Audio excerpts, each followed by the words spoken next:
అందరికీ నమస్కారం అండి. మొదటి రోజు సమావేశానికి వచ్చేసిన సభ్యులందరికీ స్వాగతం. ఈ సభని ప్రారంభించే ముందు రెండు విషయాలు కొన్ని మీతో మాట్లాడాలనుకుంటున్నాను. నేను ఏంటంటే నిన్న సభలో జరిగినటువంటి సంఘటన మీ అందరూ చూశారు.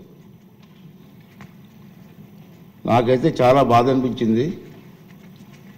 ప్రజాస్వామ్యంలో మన రాష్ట్రంలో ఉన్నతమైన సభ ఈ సభ. ఆ సభకి ప్రసంగించడం కోసం ముఖ్య అతిథిగా గవర్నర్ గారిని అతిథిగా మనం ఆహ్వానించుకున్నాం.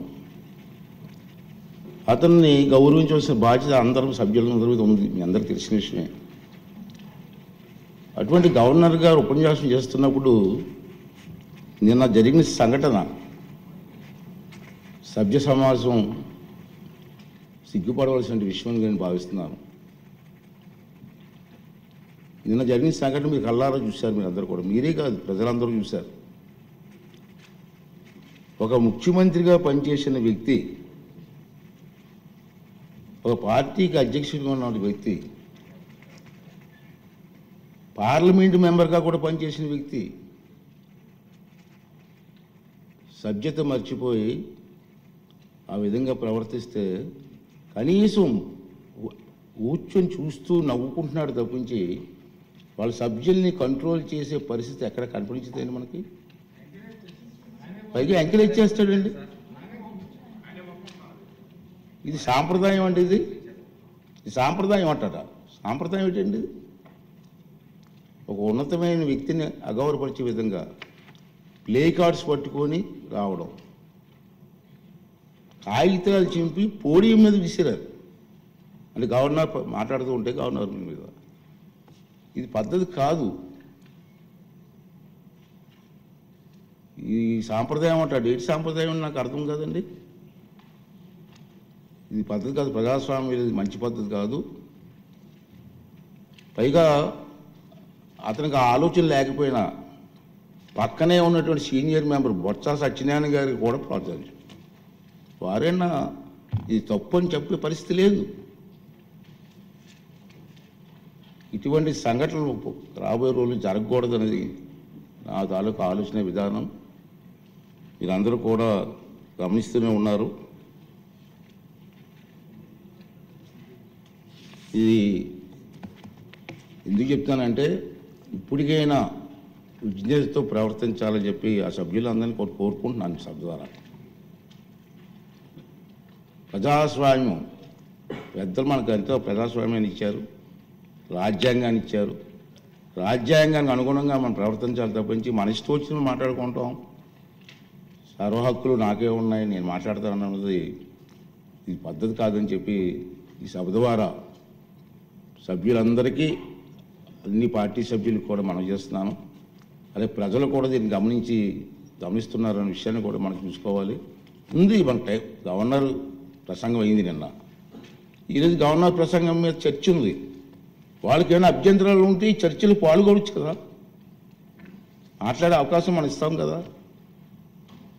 ఈ రోజంతా మాట్లాడవచ్చు. మీరు హౌస్కి వచ్చి మీరు మాట్లాడకుండా మీ ఇష్టం వచ్చినట్టు ఈ విధంగా ప్రవర్తించడాన్ని అందరం కూడా ఖండించవలసిన అవసరం ఉంది. ఇటువంటి సంఘటనలు రాబోయే రోజుల్లో జరగకూడదు అనేది నా తాలూకు అభిమతం. ఈ రెండు విషయాలు మీ ముందుకు చెప్పాలని నేను ఈ మాట్లాడతానని చెప్పి మనం చేస్తూ, మరి ఇప్పుడు ఈ సభలో జరగబోయే సభలో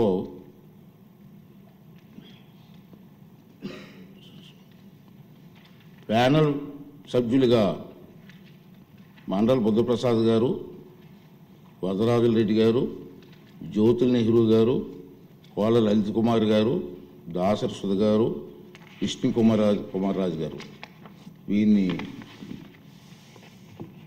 నియమించడం జరిగింది. ఆల్రెడీ మన లాస్ట్ టైం కూడా అనౌన్స్ చేసాం. మధ్యలో ఏమన్నా గ్యాప్ వస్తే వాళ్ళు కూడా సభను నడిపించవలసిందిగా, వారిని కూడా రెడీగా ఉండవలసిందిగా మీ ద్వారా వాళ్ళని కోరుకున్నాను. ఏజెండాలో పేర్కొన్న మొదటి పత్రం సభ సమక్షంలో ఉంచినట్లుగా భావించవలను. ఉభయ సభలో సభ్యులను ఉద్దేశించి 24 ఫిబ్రవరి 25 గవర్నర్ గారు చేసిన ప్రసంగాన్ని ప్రతిని సెక్రటరీ జనరల్ సభ సమక్షంలో ఉంచుతారు. గౌరవ స్పీకర్ గారి అనుమతితో గవర్నర్ గారి ప్రసంగం ప్రతిని సభకు సమర్పిస్తున్నాం.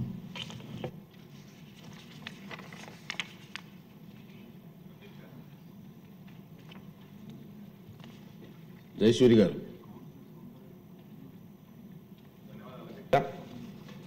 ముఖ్యంగా నిన్న జరిగినటువంటి సభలో జరిగినటువంటి చాలా బాధాకరమైనటువంటి సందర్భం. దానితో పాటు కూడా ఏదైతే ఎమ్మెల్యేలకు శిక్షణ తరగతులు ఇచ్చే కార్యక్రమానికి కోట్లు ఖర్చు పెట్టి శిక్షణ తుస్సు అని చెప్పేసి 22వ తారీఖు నాడు సాక్షి పేపర్లో ఆయన అవినీతి పత్రికలో లోకసభ స్పీకర్ గారిపైన తమరిపైన ఎలాంటి గౌరవం లేకుండా కూడా ఆ సాక్షిలో ఇచ్చినటువంటి కథనాలు చాలా బాధాకరమైనటువంటి సందర్భం అధ్యక్ష. అయితే శిక్షణ తరగతులు జరగకముందే కోట్ల రూపాయల ప్రజాధనాన్ని ఖర్చు పెట్టి ఇక్కడ అసెంబ్లీ ఆవరణంలో టెంట్లేసి ఖర్చు చేశారని చెప్పేసి ఒక తప్పుడు నివేదికలు రాస్తూ రాష్ట్ర ప్రజానికానికంతా కూడా ఆయనకున్నటువంటి కరపత్రమైనటువంటి సాక్షి పేపర్లోను సాక్షి ఛానల్లోనూ తప్పుడు ప్రచారాలు చేస్తూ ప్రజాస్వామ్యంలో సభలపైన ఉన్నటువంటి గౌరవాన్ని అగౌరవపరుస్తూ ఈరోజు జగన్మోహన్ రెడ్డి గారు ఆయన సాక్షి పేపర్ అవలంబిస్తున్నటువంటి విధానాలు చాలా బాధాకరమైనటువంటి విధానాలు అధ్యక్ష. కాబట్టి తప్పనిసరిగా సాక్షి పేపర్ పైన సాక్షి ఛానల్ పైన రూల్ నంబర్ 169 ప్రకారం నేను ప్రివిలేజ్ కమిటీకి కంప్లైంట్ చేస్తున్నాను అధ్యక్ష. దీనిపైన మీరు ఈ ప్రివిలేజ్ కమిటీలో పెట్టి సాక్షి ఛానల్ పైన సాక్షి టీవీ పైన తగు చర్యలు తీసుకోవాలి, గట్టి యాక్షన్ తీసుకొని ప్రజానికానికి చేస్తున్నటువంటి తప్పుడు సమాచారాన్ని అరికట్టి మరొక్కసారి ఇలాంటి వార్తలు ప్రచురించకుండా చేయాల్సినటువంటి బాధ్యత తమరి పైన ఉందని చెప్పేసి దీన్ని ప్రివిలేజ్ కమిటీకి రెఫర్ చేయవలసిందిగా నేను కోరుచున్నాను అధ్యక్ష. ధన్యవాదాలు అధ్యక్ష. ఓకే అండి, ఈ విషయం కూడా మీరు అందరి దృష్టికి వచ్చి ఉంటుంది. సాక్షి పేపర్లో ఒక హెడ్లైన్స్ వచ్చాయి. ఏంటంటే మనం ముందుగానే ఎప్పటి నుంచి అనుకున్నాం, మనం కొత్తగా సభ్యులు వచ్చారు, 84 మంది ఉన్నారు, వాళ్ళందరికీ ట్రైనింగ్ క్యాంప్స్ పెట్టాలని 2 days ఫిక్స్ చేసుకున్నాం. వాస్తవం అది. నేను కూడా మన వెంకయ్యనాయుడు గారిని అలాగే పార్లమెంటు స్పీకర్ గారిని పిలవాలని డిసైడ్ చేసుకున్నాం. నేను ఢిల్లీ వెళ్ళి వాళ్ళని ఇన్వైట్ చేసాం. రఘురామరాజు గారు నేను వెళ్ళి ఇన్వైట్ చేసాం. వారు ఎంత హ్యాపీ ఫీల్ అయ్యారు. ఫస్ట్ టైం ఈ ప్రమాణం చేస్తున్నారు కాబట్టి నేను స్వయంగా వస్తానని చెప్పి వారు అంగీకరించి డేట్ కూడా ఇచ్చారు. అయితే మనకి ఎలక్షన్స్ కోడ్ ఉండడం వల్ల మేమనుకున్నామంటే పోస్ట్పోన్ చేద్దాం, ఎక్కువ మంది ఎమ్మెల్యేలు ఎలక్షన్స్లో ఇన్వాల్వ్ అయి ఉంటారు, అందరూ ఉండాలనే ఉద్దేశంతో పోస్ట్పోన్ చేసాం. దానికి సాక్షి పేపర్ను చూసి నేను కూడా బాధపడ్డాను. ఎందుకంటే సరే బాధపడినా సంస్కారం లేని వాళ్ళు ఏదో రాస్తూ ఉంటే బాధపడడం కాదు, కానీ దీని మీద యాక్షన్ తీసుకోవాలి. అందుకే సభ్యులు మిమ్మల్ని అభినందిస్తున్నానండి. మీరు ప్రతిపాదించారు. దాంట్లో ఏమి రాశారంటే ట్రైనింగ్ క్యాంపులు లేవు, ఏమీ లేవు, కోట్లాది రూపాయలు ఖర్చు అయిపోయింది అన్నారు. కోట్లాది రూపాయలు ఖర్చు అయిపోయింది అట్లా దుర్వినియోగం చేయిస్తానరా. మనం అసలు మీటింగే పెట్టలేదు, మనం కోట్లాది రూపాయలు ఖర్చు అవుతుందండి. ఆఖరికి పార్లమెంటు స్పీకర్ గారు కూడా ఫ్లైట్ టికెట్లు కూడా అతని డబ్బు తీరు కొనుక్కున్నారు. ఇలా ఇష్టం వచ్చినట్టు రాయడం కూడా బాధ అనిపించింది. కానీ మన సభ్యులు గౌరవ సభ్యులను అభినందిస్తానండి. వీళ్ళు లేవనెత్తారు. మీరు లేవనెత్తినటువంటి మీ అభిప్రాయాన్ని నేను కూడా దృష్టిలో పెట్టుకొని తప్పనిసరిగా మీ అభిప్రాయ ప్రకారంగా ఈ విషయాన్ని వెంటనే సభా హక్కుల కమిటీకి నేను రెఫర్ చేస్తున్నాను. సభా హక్కుల కమిటీ ఏ నిర్ణయం తీసుకున్నా ఆ నిర్ణయం ప్రకారంగా వారి మీద చర్య తీసుకోవడం జరుగుతుంది. ఓకే. రెండో విషయం ఏంటంటే సభలోని రాజకీయ పక్ష